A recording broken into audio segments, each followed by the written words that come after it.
What's up, guys? This is Official FM, and this is Gears of War 3 wall bounce tutorial.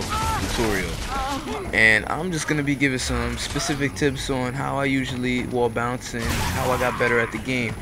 And how you get better at the game is just by having great shots with your natural shotgun or sword off and wall bouncing. So I got a couple of clips of me wall bouncing and stuff. So right here, what you see is me wall bouncing against this guy who thought he was nice, and I was able to destroy him in the end. He ran into me and fell in his own demise by running into me, and I was able to kill him. And yeah, so wall bouncing is pretty difficult, guys. I mean, you have to know when to wall bounce and what wall to bounce to at the right time when you're in a shotgun battle.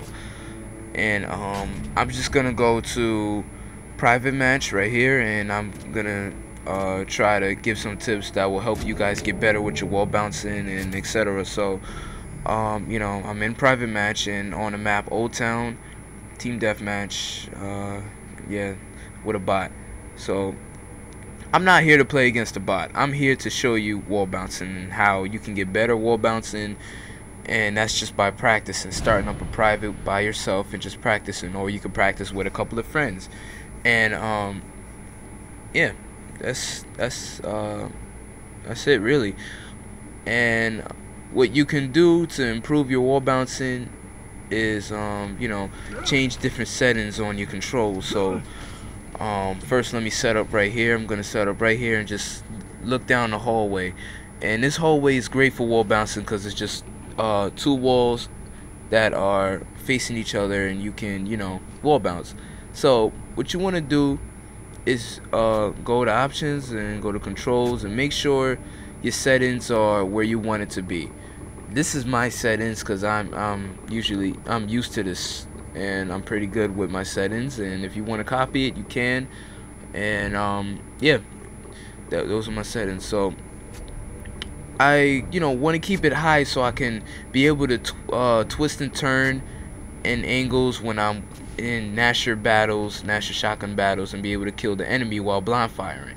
Another tip that can help you guys is you want to take off vibration, because if you are the type of player that is nervous and freeze up or mess up when you're in a shotgun battle, vibration can sometimes mess you up.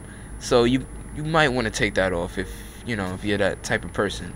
So I play on default settings. Your controls are just default, and all you do not want to do alternate controls, because for one thing, alternate controls allows you to wall bounce better, but you cannot roll when you're wall bouncing. You can only wall bounce, and that's it. You can only get into cover, and to get into cover, I believe it's the X button, and you cannot, if you tap the X button twice, you cannot roll. You can just bounce from wall to wall if you're close to a wall. So do not use alternate controls.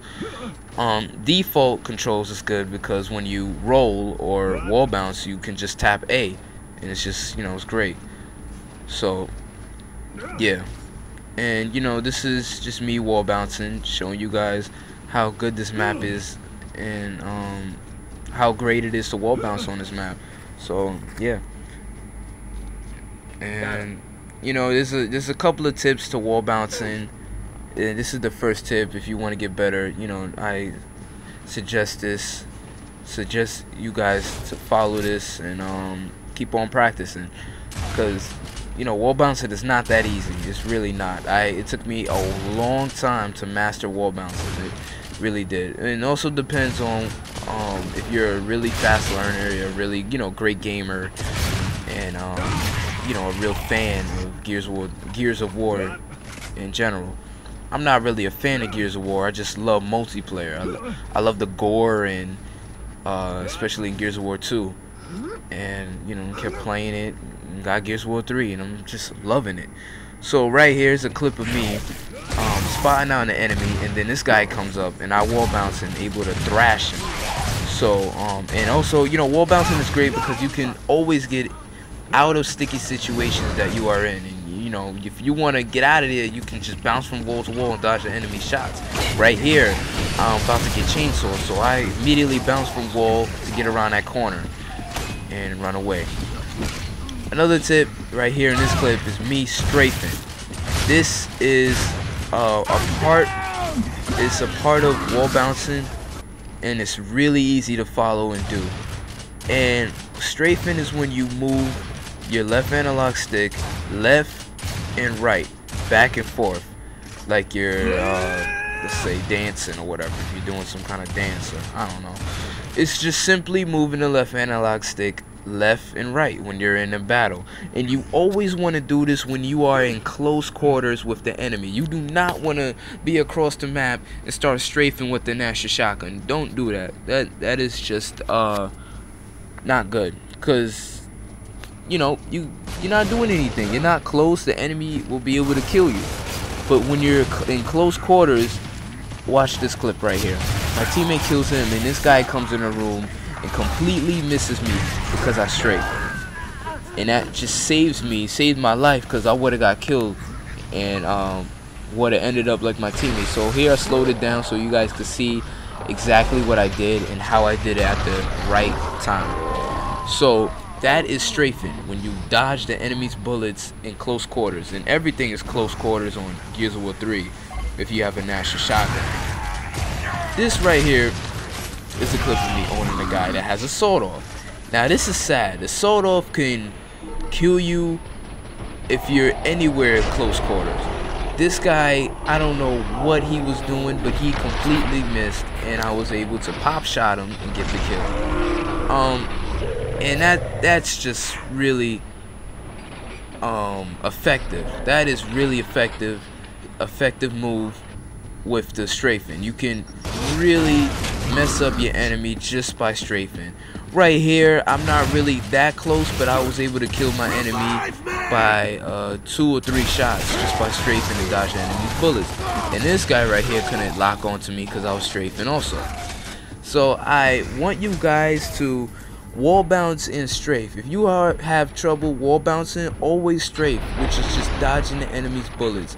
Strafing, well, my idea of strafing came from Halo 3, Halo Reach, Halo everything. That's where I got strafing from. And you know, it's a great tactic to use against your foes online. And you always win a battle if you strafe and wall bounce. This is when you add those two together. You do not just want to strafe all the entire time in a game, because now and then your enemy will see what you're gonna do and be able to kill you, and it will see right into it. So thanks for watching, you guys. Please comment, like, and subscribe. I am gone.